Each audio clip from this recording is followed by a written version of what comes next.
అన్న ఇందాకనే అడిగినా మిమ్మల్ని పార్టీ ఆఫీస్కి రానిలే, పార్టీ వాళ్ళు మిమ్మల్ని కలవని. ఎవడో రానిచ్చేది ఏంది? పార్టీ ఆఫీస్ నాది, పార్టీ నాది. వైఎస్ జగన్మోహన్ రెడ్డి నేను భుజాల మీద వేసుకొని భుజాల మీద వేసుకోవట్లా.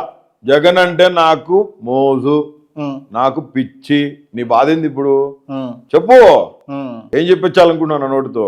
చలో నాకు ఏం చెప్పాలని లేదు, కానీ అన్న ఓపెన్ గా మాట్లాడితే నాకు అంటే మీరు ఇంకా యాక్సెప్టెన్స్ లేను కావచ్చు. యాక్సెప్టెన్స్ అని నేనేదో నువ్వు నన్ను బలవంతం చేసేది చెప్పించాలని ట్రై చేద్దాం. నాకేం అవసరం కాదు క్రాంతి, చెప్తాను. అరే భయ్ నువ్వు చేసేది నీ బిహేవియర్ అలాగే ఉంది. నేను ఏమంటున్నా, ఇప్పటికిప్పుడు డైరెక్ట్ టాక్సెస్. ఇప్పుడు కారుమూరి వెంకటరెడ్డి అనేవాడు వినుసామి.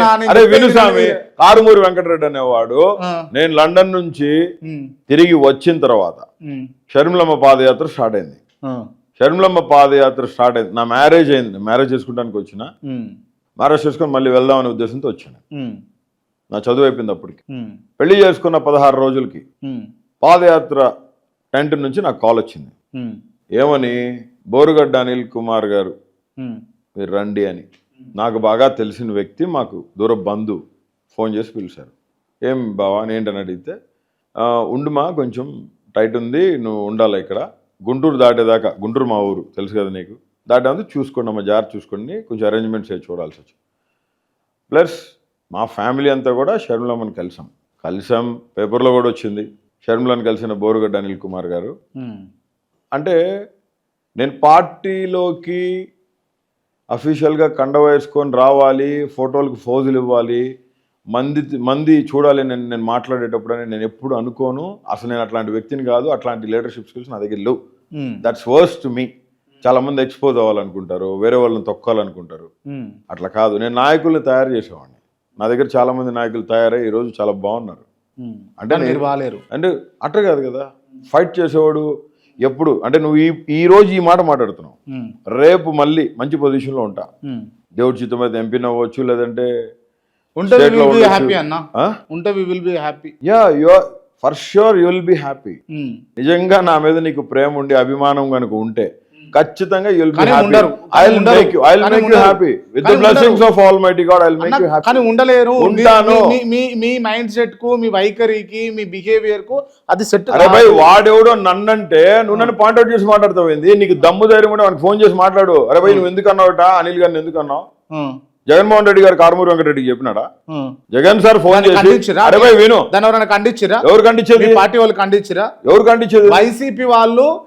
బోరుగడ్డ అనిల్ ఇప్పుడు మాట్లాడమని, మళ్ళీ కారుమూరి వెంకటరెడ్డిని ఇప్పుడు మాట్లాడమను. బెదిరిస్తారా? బెదిరించేది కాదు, ఇప్పుడు మాట్లాడమని చెప్పి కారుమూరి వెంకటరెడ్డిని. బోరుగడ్డ అనిల్ కుమార్ కి మా పార్టీకి సంబంధం లేదని ఈ సొంత పార్టీలో బచ్చగాని గురించి నా మాట్లాడొద్దు. I'm only answerable to YS Jaganmohan Reddy గారు అండ్ పార్టీ. దళితుల మీద అంత వివక్ష అతనికి ఉందేమో నాకైతే తెలీదు. నువ్వు అంటున్నావు ఇప్పుడు మళ్ళీ ఇప్పుడు ఈ సిచ్యువేషన్ తగ్గట్టుగా మీరు దళిత కార్డు వాడతాం. దళిత కార్డు ఇప్పుడు నేను రెడ్డిని కాదు, నా వెనకాల రెడ్డి అని లేదు. అతను ఎందుకు అన్నాడో నాకు తెలీదు. ఆ కారణం నన్ను అడుగుతుంది నువ్వు. కారుమూరి వెంకటరెడ్డికి ఫోన్ చేసి ఏంటంటే మీరు ఇలా మాట్లాడారు, అది వేయి, నీ వీడియోలో వేయి, నా ఇంటర్వ్యూలో పెట్టది, నేను యాక్సెప్ట్ చేస్తున్నా. అతను అన్నాడు, నేను తీసుకున్న దాన్ని ఛాలెంజింగ్ గా తీసుకుంటా. నేను జగన్మోహన్ రెడ్డి గారితో మాట్లాడతా, జగన్మోహన్ రెడ్డి గారికి చెప్తా వైఎస్ఆర్సీపీ పార్టీ అంటే కారుమూరి వెంకటరెడ్డి కాదు. కారుమూరి వెంకటరెడ్డిని కూడా జగన్మోహన్ రెడ్డి గారు అపాయింట్ చేస్తేనే అక్కడ కూర్చుంది కారుమూరి వెంకటరెడ్డి.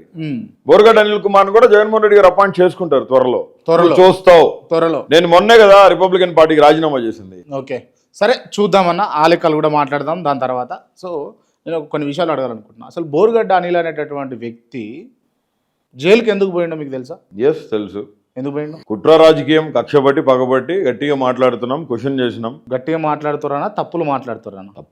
తప్పుడు మాటలు మాట్లాడుతున్నారు. తప్పుడు మాటలు వాళ్ళు మాట్లాడినారు, మేము మాట్లాడినాం. That's all. కొన్ని మీరు మాట్లాడినట్టు నాకు తెలిసి వేరే వాళ్ళు ఎవరు మీరు మాట్లాడినట్టు ఎవరు మాట్లాడలేదు. అమ్మల్ని, అక్కల్ని, ఆలిల్ని రోడ్ల మీదకి లాగి తిట్టారు. మీరు తిట్టలే? ఎవరు తిట్టారు? మీరు తిట్టలే. ఏం తిట్టలే.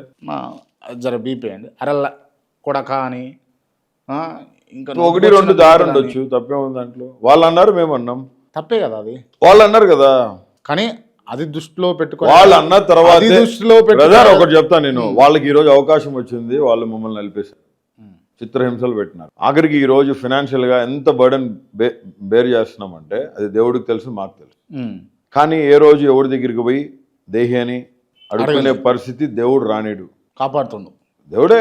దేవుడు నన్ను నిన్ను ఇక్కడున్న వాళ్ళందరినీ, కెమెరామెన్ని, రిపోర్టర్స్ని మొత్తాన్ని దేవుడు కాపాడబట్టి అందరం చక్కగా ఉంటాం. నేనేం చెప్తానంటే పగోడికి కూడా ఈ పరిస్థితులు రాకూడదు. నేను పడ్డ బాధ పగవాడికి కూడా నా పరిస్థితులు రాకూడదు. ఇప్పుడు ఇందాక మీరు మాట్లాడుతూ అన్నారు కదా, వాళ్ళ టైం నడుస్తుంది, వాళ్ళు మమ్మల్ని నలిపేసారు. అవును, మీ టైం వస్తుంది, మీరు నలుపుతారు, అంతేనా? రాజ్యాంగబద్ధంగా పోతాను నేను ఈసారి ఖచ్చితంగా. ఎట్టి డైరెక్ట్లీ ఆర్ ఇండైరెక్ట్లీ నలుపుతారంటారు, అంతే కదా? అరే ఇప్పుడు నా మీద అన్యాయంగా కేసులు పెట్టారు, వాంటెడ్లీ కేసులు పెట్టారు. అన్యాయం ఎందుకు? వాటన్నిటి మీద సుప్రీంకోర్టు ఆల్రెడీ ఎంక్వైరీ ఉంది కదా. ఇప్పుడు అన్యాయం ఏముందండి? ఎస్సీ కమిషన్ లో ఎంక్వైరీ ఉంది, థర్డ్ డిగ్రీ గురించి ఎస్సీ కమిషన్ లో ఎంక్వైరీ ఉంది. ఎన్హెచ్ఆర్సీకి డైరెక్ట్ గా